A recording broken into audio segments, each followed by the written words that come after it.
Bonjour. Donnez et il vous sera donné. On versera dans votre sein une bonne mesure, serrée, secouée et qui déborde, car on vous mesurera avec la mesure dont vous serez servi. Luc 6, verset 38. Plus que jamais, notre monde a besoin d'aide. À tous les niveaux et quel que soit notre âge, nous pouvons aider, surtout durant cette période du Covid-19. C'était en 1999. J'étais en dernière année au lycée. À cette époque, je vivais aux États-Unis, en Floride, et j'étais donc dans un lycée américain.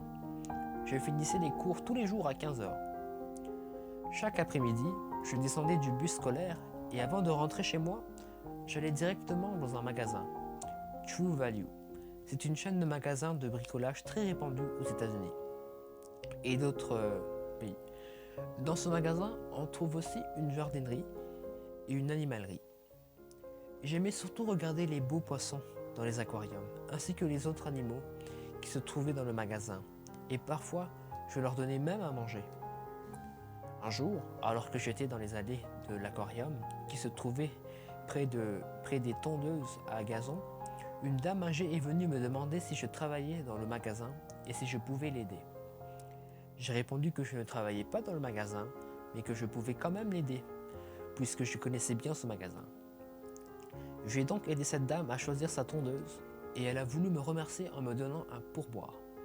Comme j'avais aidé cette dame de bon cœur, j'ai refusé le paiement, le pourboire et je suis retourné admirer mes petits amis les animaux.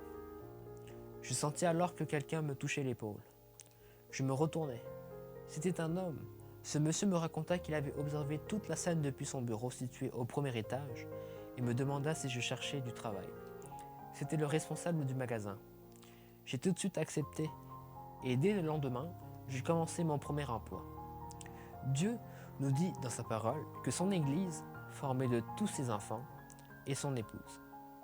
Regarde ce qui est dans la Bible, car ton Créateur est ton époux, l'Éternel des armées est son nom, et son Rédempteur est le Saint d'Israël.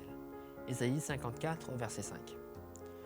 Je vous ai fiancés à un seul époux pour vous présenter à Christ comme une vierge pure. 2 Corinthiens 11, verset 2. Les épouses des rois et des présidents s'occupent souvent des questions humanitaires, aidant les plus démunis. Nous sommes tous comme les épouses du Seigneur.